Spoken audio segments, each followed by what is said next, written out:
Hello friends, welcome back to my YouTube channel study media.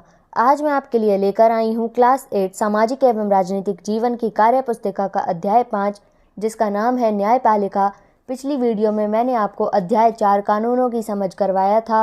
अगर आप मेरे channel पर नए हैं और अभी तक आपने मेरे चैनल को सब्सक्राइब नहीं किया है तो प्लीज़ मेरे चैनल को सब्सक्राइब कर लें। मैंने अपने चैनल की प्लेलिस्ट बनाई हुई है, आप जिस भी लेसन को देखना चाहते हैं प्लेलिस्ट में जाके देख सकते हैं। तो चलिए अध्याय 5 शुरू करते हैं। नीचे कुछ महत्वपूर्ण इमारतों के चित्र दिए गए हैं, इन्हें पहचान कर बताओ कि ये क्या हैं। भारत का सर्वोच्च न्यायालय, हरियाणा का उच्च न्यायालय। नीचे कुछ विवादों का संक्षिप्त में ब्यौरा दिया गया है। बताओ कि कौन से विवाद दो नागरिकों के बीच हैं, कौन से नागरिक व सरकार के बीच हैं, कौन से दो राज्य सरकारों के बीच हैं और कौन से केंद्र व राज्य सरकार के बीच हैं।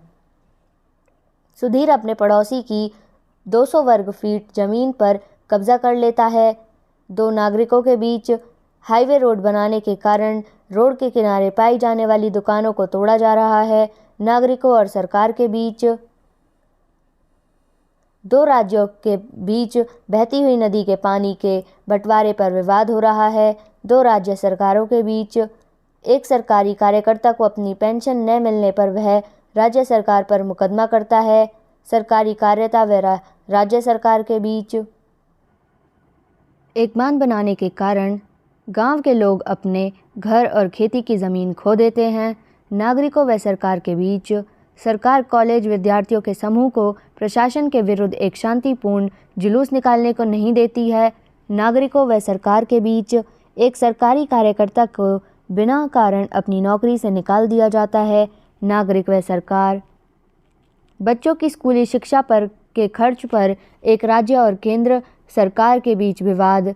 राज्य सरकार व केंद्र सरकार के बीच, किसी व्यक्ति को सार्वजनिक स्वास्थ्य केंद्र पर स्वास्थ्य सेवाएं नहीं दी गईं।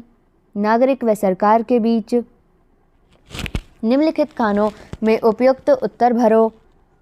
तुम्हारे राज्य का उच्च न्यायालय कहाँ है? चंडीगढ़। तुम्हारे जिले का जिला न्यायालय कहाँ है? फरीदाबाद। तुम्हारे देश का उच्चतम न्यायालय कहाँ है? दिल्ली। स्वतंत्र न्यायपालिका से तुम क्या समझते हो?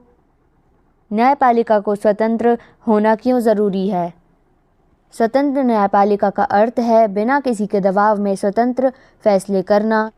न्यायपालिका की स्वतंत्रता अदालतों को भारी ताकत देती है। विधायिका और कार्यपालिका द्वारा शक्तियों के दुरुपयोग की स्थिति में कौन नियंत्रण करता है?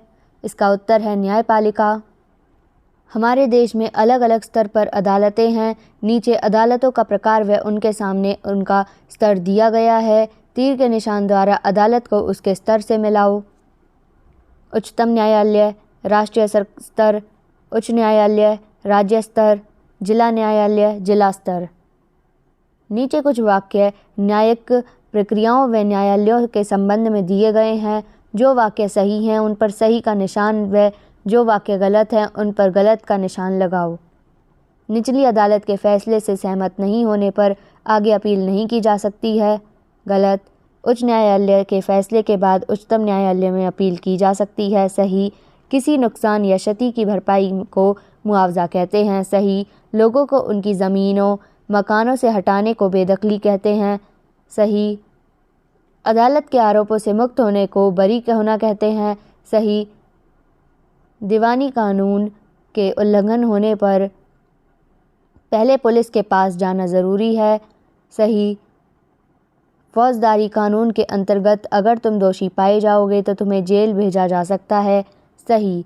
फौजदारी कानून में ऐसे व्यवहार या क्रियाएं आती हैं जो कानून की नज़रों में अपराध हैं।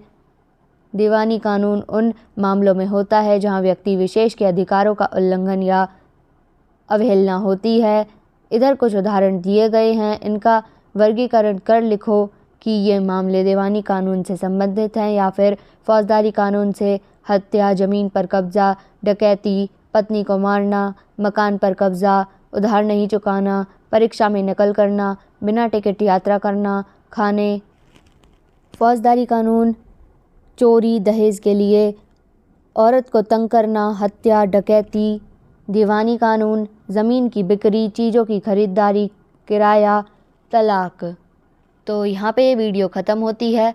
अगली वीडियो में मैं आपको अध्याय 6 हमारी आपराधिक न्याय प्रणाली करवाऊँगी। ये वीडियो आपको कैसी लगी मुझे कमेंट करके ज़रूर बताएं। वीडियो को लाइक करें, शेयर करें और चैनल को सब्सक्राइब करना ना भूलें। Thank you.